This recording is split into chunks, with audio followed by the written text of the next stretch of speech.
Peace be upon you guys. In this tutorial video, I'm going to show you on how to make a simple game mechanic platformer in your game. So here, what you get here is the player script. We get the player, and then you have a sprite renderer to render the sprite here. We can see the sprite, and the circle collider is the collide where the player can collide here, and then gadget body 2D for the physics of the game, and then player script to control the game, to control the player. So I have floor here with sprite renderer. You can see the sprite here with the color red, and then box collider to collide with this player. So I want to take a look at the script here. What we have here is a private variable. So this is basically a private or public or serial field private here, and then this private rigid body 2D to get the rigid body component of the player here. I call it RB. So here RB equal to get component rigid body 2D.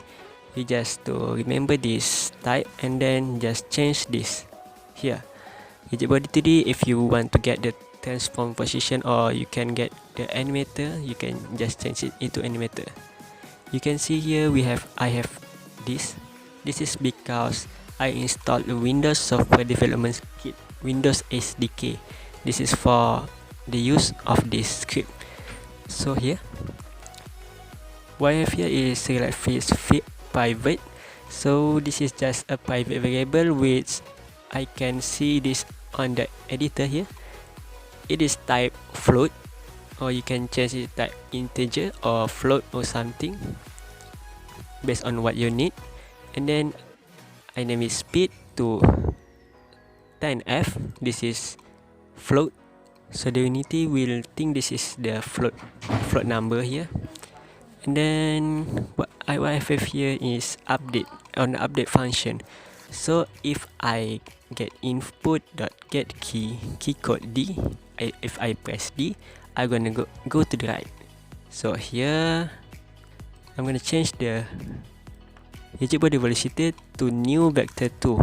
Notice this is new because this is not a function here. I'm gonna create a new function just like that.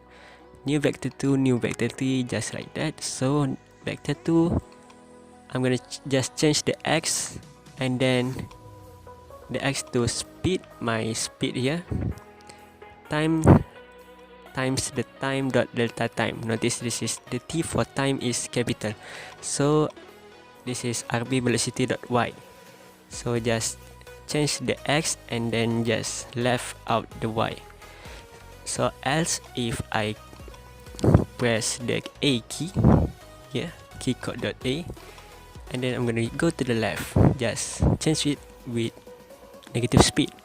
And then if I get key down, this is get key, this is get key down. So this is when I press the key, this is when I hold the key.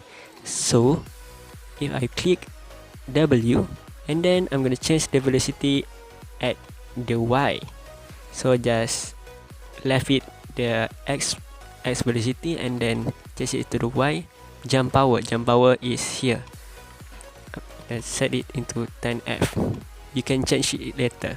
So if I click play, we can go here to the player, and then you can set the speed and the jump power. You can change it whatever you want. So about 500, and you can see the drastic effect of this game. Then don't forget to save here, because in the play function it will not save your game. So that's it. Thank you for watching.